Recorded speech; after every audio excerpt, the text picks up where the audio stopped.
right, so we're going to be rewriting radical expressions. This little symbol right here, that is a radical. Or in our case today, we're going to also refer to it as a square root.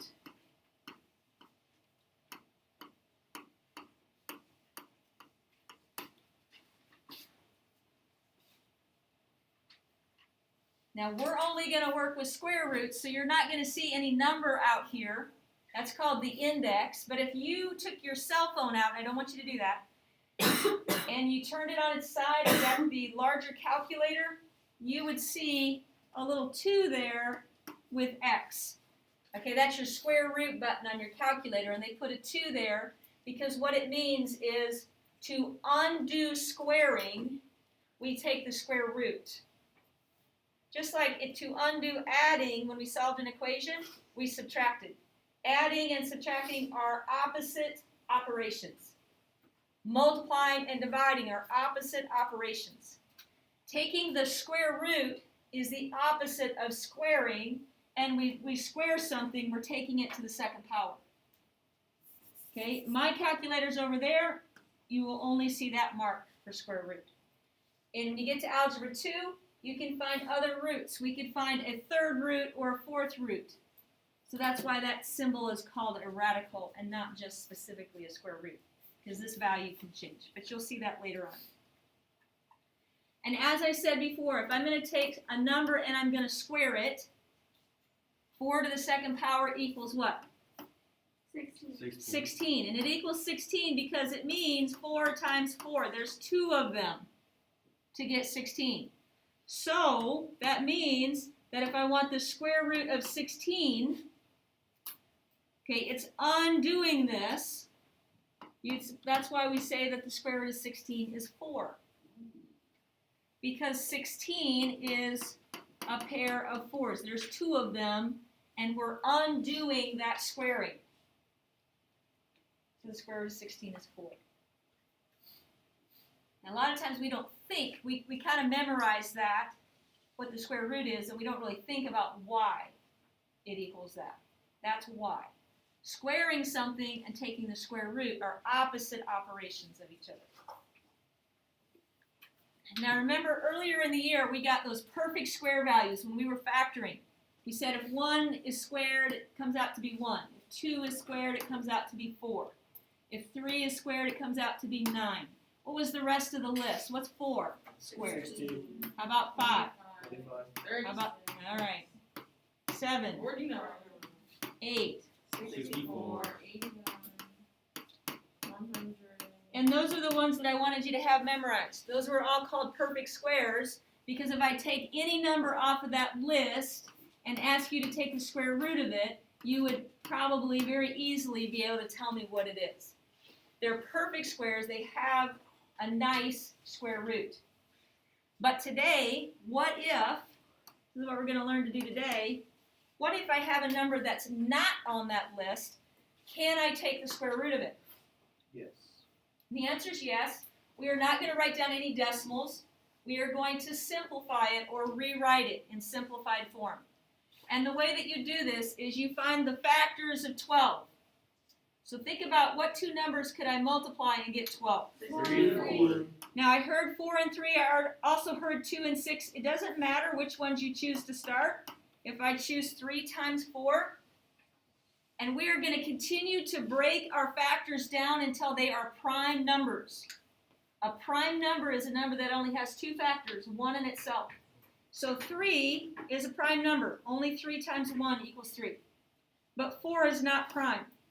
So I'm going to break down 4 into its prime factors of 2 times 2.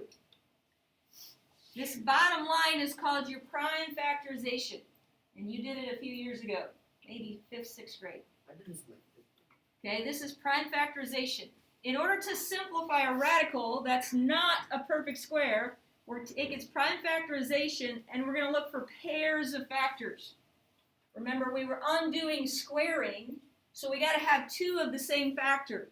And when I have that pair, they can come out from underneath the radical, and what doesn't have a pair has to stay under the radical. Aha. So I would rewrite the square root of 12 as 2 times the square root of 3. That's considered simplified form.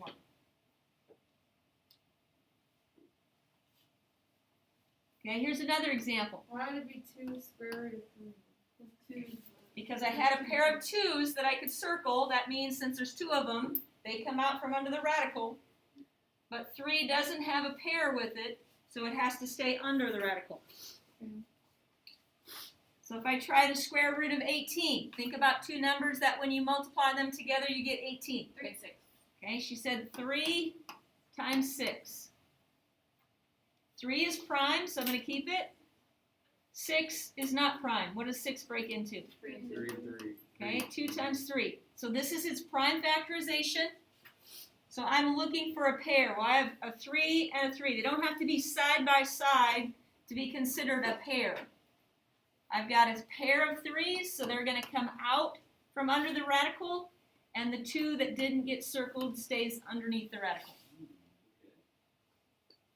So the square root of 18 would be written as 3 square root of 2.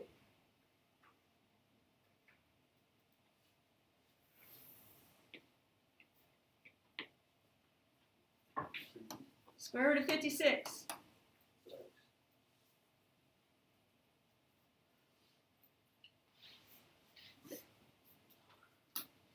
I'm not getting any better. What do you think about 56? What times what? 8 and 7. 8 and 7.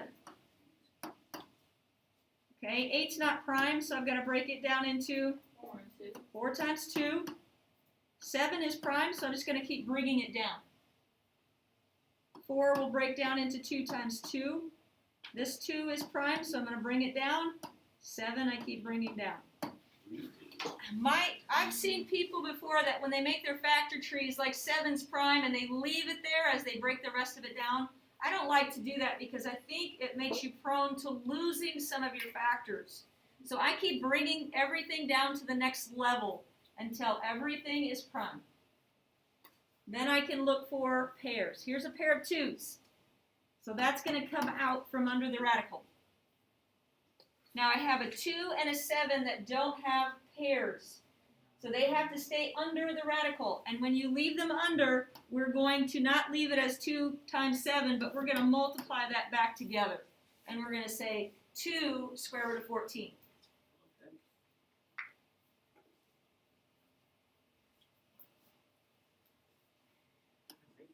Some examples, you may have numbers that are already outside the radical, like 3 times the square root of 80.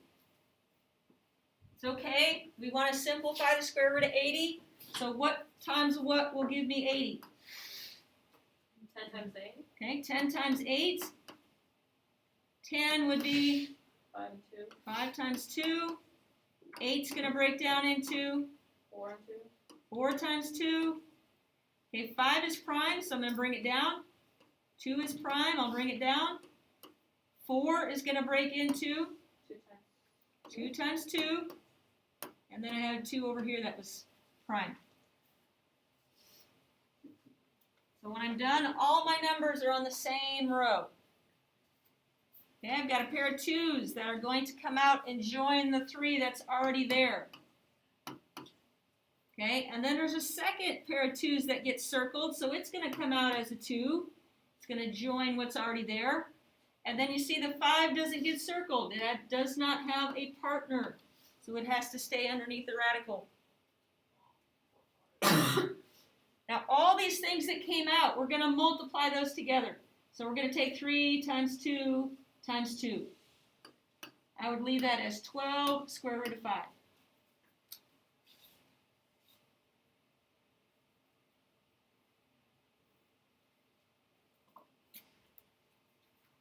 So when you have multiple numbers that don't come out, you multiply them and you leave them underneath. If you have multiple things that do come out, again, you're multiplying those and taking it times the radical. So you're always multiplying what you bring out or what you leave. Okay? And then the last example I want to do, they're going to add some variables to it. So if I asked you, let's do the square root of 16x to the 5th.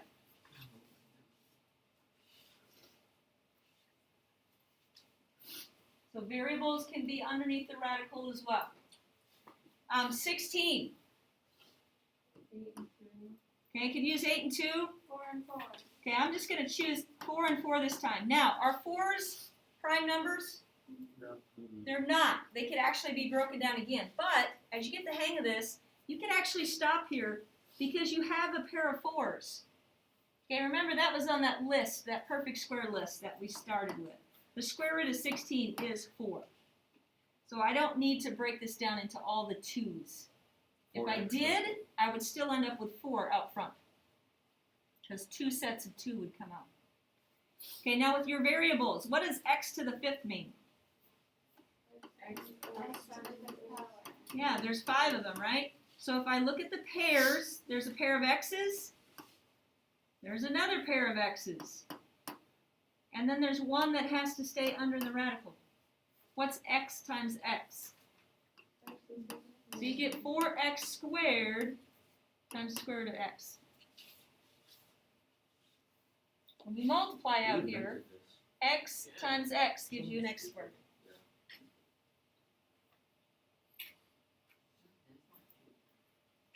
Say again? No, it's not